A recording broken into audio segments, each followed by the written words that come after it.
We will now move towards closing statements. As I said before, we were going to go in reverse alphabetical order. If you wish to include a fun fact about yourself, feel free. Ms. Pine, we therefore start with you. First, I apologize. I have to leave right after this. I'm a keynote speaker at a women's leadership event, but I want to thank all of you for having us here today. As someone who's going to be turning 50 very soon, I'm the youngest candidate here. I am the candidate that has the greatest risk if we make bad decisions during the mayor's next term. My daughter will have the greatest risk of not being able to live here. I'm very concerned of some of the things I heard today, candidates giving out new plans and new solutions. They didn't even know that we already passed a lot of that legislation at the city council level. But I know they've never worked in government before, so that's just what they're gonna give, is talking points from other people. Are you ready to risk your business and your family's future on someone who's never done this before during this crisis? I've already come up with innovative solutions to diversify our economy. I haven't been able to list that all here because there's so many candidates. Please go to votepine.com. We can never depend on the outside world alone to feed our families or to pay our bills. That is the greatest risk that this past generation of leadership have put us in. What's different from me is I'm not going to be a mayor that does this anymore. To the federal government, to the state government, to tourists. My main role is to ensure we are never in this position again. That we take care of ourselves, can feed ourselves, can create our own economy, and I believe that we can do it. We have the intelligence and the strength. We just can't buy into this notion that we have to do this anymore. I'm so honored to be here. I hope to be your mayor. Please visit my website, votepine.com, and join this movement to make us resilient and safe and never be in this situation again. Mahalo and aloha. Mahalo. Ms. James? Yes, so you all have heard us here wasting your time, spending your time to convince you that we are the best candidate to serve you. But in business, having a partner who is consistent and whom you can trust will do you good is critical. Certainly, we will look at the background of someone who will become your mayor. And I hope that you will do so. I hope that you will look at the background, you will look at the donations that they have had, and you will also look at the company that you keep. But I will submit to you as a voter myself that I would not want the same old politicians and insiders to represent me. Those who have put us in the situation where Eva and Waipahu are actually in the top tier, highest credit debt in the US, where there are more people leaving Hawaii than coming here, and where our young people have to work 2-3 jobs and our seniors have to delay their retirement just to survive. And on, homelessness is on the rise and our businesses are hampered and our people even have to put fences and lots of pit bulls to protect themselves. I come from Singapore. I know what it's like to have an efficient, effective, and fair environment where businesses and entrepreneurship starts up, grows, and is done with a lot of support and with a lot of help. And I have every confidence that you all out there, you're wonderful people, you're successful people, that we can help each other regroup. And again, I know that we can do it. I want to be that mayor to unite all sectors together so that we can have a happy, safe, just, and prosperous environment. And my record of advocacy have always been consistent. As mayor, again, I will review all major budgets with a fine-tooth comb, and that is my role, so that you can be free to do your business. You will not have to worry when the next increased tax is gonna fall on you, and more fees and more taxes. So we have to have that paradigm shift. Mahalo. Mahalo. Mr. Hanneman.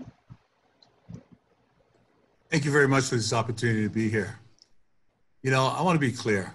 I'm not running for mayor other than one single purpose, And that is to help people in these times of crisis, unprecedented. People who are out of work, businesses that are struggling to get back on their feet, to bring this economy back. You know, my salary is going to go from here to down here. So it's all about the people. And this choice that you have to be mayor is somebody who's doing it with the right intentions. All my life, I've been all about helping people, those who are down and out. That's why Frank Fossey loved that spirit in me. Lawmakers make laws. They don't implement programs. They don't release money to fund programs. They don't have executive experience. They struggle when they go to the next level, as we've seen here many times. People who have done a good job in business, in the nonprofit world, in the community, will have to face a budget that they will have to deal with 10,000 employees, residing over 1 million people, in a multi-billion-dollar operating budget. This is no time for on-the-job training. My plan that I put out, 5-point plan that I came before you, this is set in concrete of the things that I will do to make Honolulu better. Some of my very worthy opponents that are running now only came up with a plan yesterday, or they don't even have a plan. You see, it's not just based on my record of achievement. It's about what I will do to make Honolulu, again, one of the best places in the world to live, work, and raise our families. That's what drives me every day in this job as the head of one of the major tourism organizations in the state. If we don't bring tourism back safely and responsibly, we will continue to suffer economically. If we don't do it in a health and safe manner, and again, we're going to put our health at risk. If we don't have that person that can go to Washington, D.C., Tokyo, wherever those places are, whether it's dealing with bond raiders, whether it's promoting that Hawaii is a great place to invest and be a part of our ohana, that's what you need. That's what Mufi Hannemann brings to you. And I ask for your humble support and consideration to be the mayor again for Honolulu. Mahalo. Thank you. Ms. Hanabusa. Thank you to the Chamber of Commerce for hosting this forum, and to you, Professor Hart, for being the moderator. I'm sure it was an experience. You know, you've heard and you will continue to hear throughout this campaign that we're all qualified because we all have experience and we all have leadership. The question is, what kind of leadership and what kind of experience? And that is what is going to define who you want for the next mayor of the city and county of Honolulu. You just heard one candidate say, you've got to have executive experience, you can't have legislative experience. That particular candidate came from city council. So I guess we shouldn't have voted him in because he wouldn't be a good mayor. So what we need to know is what it is and what we are looking for. And I said, we need someone who has the skill to be able to bring people together collaboratively. For example, 25 senators with different goals and objectives, bring them together as the Hawaii State Senate, or be part of the congressional leadership team in the United States House of Representatives. That's also bringing people together. We need someone who knows that the essential function of government is to serve those who need to have that assistance. We also know, and we also must have someone who knows that the essential for success in these times especially is someone who has earned the trust and someone who listens, not just plays platitudes or anything like that, but truly listens and will incorporate what people are saying. We need someone who doesn't need on-the-job training as to what government's role is. And we also need someone who knows that this pandemic gives us a great opportunity to collectively define, together define what our future will look like. We need someone who will ask the future, the millennials, the younger generation, as to what kind of Honolulu do you want? We need to tap their insight and their talents. That person is me. And that is why I believe I should be the mayor to lead us into a better tomorrow. Thank you. Mahalo. Mr. Carroll? Yes, first of all, I'd like to thank Ms. Hanabusa for describing me, because I fit exactly what she said. This is the very kind of leader that we need, and I am. And I also have Frank Fosse's declaration declaring John Carroll Day, urging me to run for governor.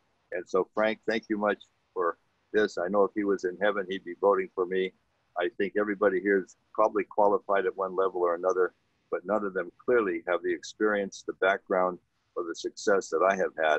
So I'm going to ask each one of them to drop out of the race and vote for me and back me up for this race. Mahalo. And by the way, for the Chamber of Commerce, I deeply appreciate your folks letting me even be on. Usually people explode me for these things. Okay, mahalo. Eke aloha. Kumehana. Mahalo. Mr. Belangiardi? I want to thank the Chamber of Commerce for this opportunity. And I also want to say, once again, this is a privilege to run for the mayor of the city and county of Honolulu. My life's work the last 10 years in creating Hawaii News Now was a vision. It was to create a 21st century media company, multimedia company for Hawaii, something that had never been seen before. And we delivered on that, on looking forward and not looking back. So our theme, it's about you. It's not just our campaign theme. It speaks directly to my strong belief about leadership responsibility and why I decided to run for mayor. My entire adult life has been dedicated to taking care of my family while providing for my employees and various stakeholders. And what has been consistent throughout is always putting others first. I believe a society is judged by how we take care of our most vulnerable. And the uncertainty of everything impacting us at this point in time has made us all vulnerable. Our road ahead is going to require a lot of hard work, sacrifice, and many tough decisions. From a leadership standpoint, this is the time to confront reality. We cannot make empty promises or statements during this campaign or in office that cannot be realized. I've always been a strong team builder. I intend to bring together the smartest thinkers, smartest doers, and a team of people who will embrace accountability. This is not a one-person job. I'm asking for people to trust me with the responsibility and the future of our city, but it will take many talented men and women to really run this city and run it well. My love for Hawaii and her people has been evident throughout my entire career. I have the business and leadership experience and good, responsible judgment necessary to be your next mayor. But more importantly, I have the heart to lead us through the tough times ahead, because it's all about you. Thank you. Mahalo. Mr. Amamiya? I too would like to thank the Chamber of Commerce for this opportunity. And like Ms. Pine, I have another obligation to leave. But first, I wanted to point out that she may be the youngest, but I'm the second youngest, and she's not that much younger than me. But in terms of my other engagement, I'm running late to have lunch with my wife. So, Dr. Hart, you're gonna have to help me get out of this in terms of being late. But let's move on. This is a pivotal election, and we all have a choice. We can choose between the status quo, or we can choose change. We can choose between looking behind and talking about the past, or we can choose looking forward and envisioning the future that we want Oahu to be. I'm choosing change and looking forward, and I humbly ask the people of Oahu to join me on this journey to make Oahu the best that it can be, not only for us, but for the many generations to come. Aloha and mahalo. Aloha, mahalo. Thank you all. Any of you that need permission slips for your next engagement as a teacher, I can write those. Thank you for participating. Thank you all for listening. I'd like to turn it back to Sherry for closing remarks. Thank you, Dr. Hart. Thank you to all the candidates for taking the time to participate in our forum. Again, mahalo to our esteemed moderator, Dr. Hart, for returning to moderate this forum and for always doing a good job. To our attendees, thank you for your time and learning more about the candidates and their perspectives. We know that this election will have some defining races that will determine the path forward for Hawaii. So we urge you to participate in the Vote 2020 initiative. Now more than ever, every vote counts. Well, mahalo again to all of you, and have a safe and healthy week.